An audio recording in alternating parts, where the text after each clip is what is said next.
किसी गांव में एक भाट व एक जाट रहता था। दोनों में घनिष्ठ मित्रता थी।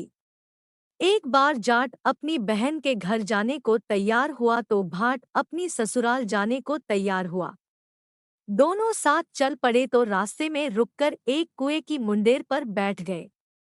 जाट ने भाट से कहा कि नगर बसेरा कर लेते हैं। इस पर भाट बोला कि तू ही नगर बसेरा कर ले, मैं तो अपनी ससुराल जा रहा हूँ। वहां खूब खातिर होगी मेरी, तू कर ले नगर बसेरा। जाट वहीं कुएं के पास बैठ पानी की घंटी और चावल का दाना लेकर नगर बसेरा करने लगा।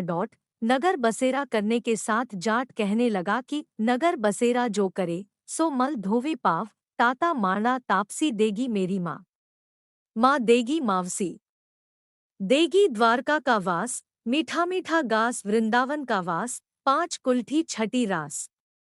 मेरा जबड़ो श्री कृष्ण के पास, डालू पानी हो जाएगी, झट से निकल जाए मेरा जी। यह सब कर करा के वह जाट बहन के पास चल पड़ा। जाट की बहन ने भाई के आने पर उसकी खातिर की घीबूरा के साथ भाई को जिमाया। दोनों ने बैठकर ढेर सारी बातें की। इधर भाट अपने ससुराल पहुंचा तो वहां आग लगी हुई थी। आग बुझाने वह भी लग गया, जिसमें हाथ-मुंह भी काले हो गए और खुद भी थोड़ा झुलस गया। ना रोटी ना पानी के लिए ही किसी ने पूछा।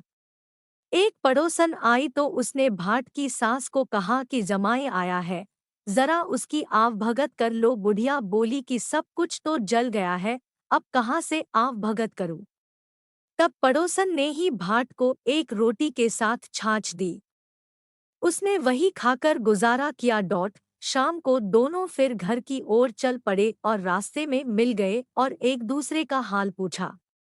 भाट बोला कि मेरी ससुराल में तो आग लगी हुई थी, आग बुझाते मैं खुद काला हो गया हूँ, ना रोटी मिली ना पानी। जाट बोला कि मेरी तो बहुत खातिर हुई। फिर बोला कि मैंने कहा था ना कि नगर बसेरा कर ले, अब कर ले। लेकिन भाट ने फिर मना कर दिया। कहने लगा कि तेरी मावसी है, पता नहीं रोटी दे या ना दे, तेरी तो माँ है, दही की कुंछली चूरमा का पेड़ा धरा पाएगा। भाट ने फिर नगर बसेरा नहीं किया, जाट ने कर लिया। नगर बसेरा जो करे सो मल धोवे पाव, ताता मारना तापसी देगी मेरी माँ, माँ देगी मावसी, देगी द्वारका का वास, मीठा मीठा गास वृंदावन का वास, पांच कुल्ठी छठी रास। मेरा जबड़ो श्री कृष्ण के पास, डालू पानी हो जाएगी, झट से निकल जाए मेरा जी, करके वह चल पड़ा। घर पहुंचते ही जाट की मावसी ने बहुत लाड प्यार किया। उधर भाट घर गया तो उसकी भैंस खो गई थी। बाप एक लाठी रखे तो दूसरी उठाए और कहने लगा कि ससुराल गया तो आग लगा दी, अब यहाँ आया तो भैंस खो दी। बाप ने कहा कि पहले भैंस लेकर आ, तभी रोटी पानी मिलेगा। सारा दिन भाट भैंस ढूंढता रहा लेकिन उसे भैंस नहीं मिली। जाट और भाट की मुलाकात फिर से बाजार में हो गई।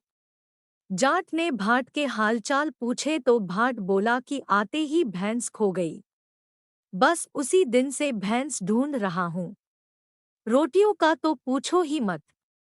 जाट ने कहा कि मैंने तो पहले ही कहा था कि नगर बसेरा कर ले। जाट की बात सुनकर भाट बोला कि तेरे नगर बसेरे में इतनी ताकत है तो चल अब कर लेते हैं। दोनों ने बैठकर नगर बसेरा किया। नगर बसेरा जो करे सो मल धोवे पाव, ताता मांड तापसी देगी मेरी माँ, माँ देगी मावसी, देगी द्वारका का वास, मीठा मीठा गास वृंदावन का वास, पांच कुल्ठी छठी रास। मेरा जिब्डो श्री कृष्ण के पास, डालू पानी हो जाएगी, झट से निकल जाए मेरा जी। दोनों के नगर बसेरा करने पर भाट जैसे ही आगे बढ़ा तो उसकी खोई भैंस मिल गई, जिसे लेकर घर पहुंचा।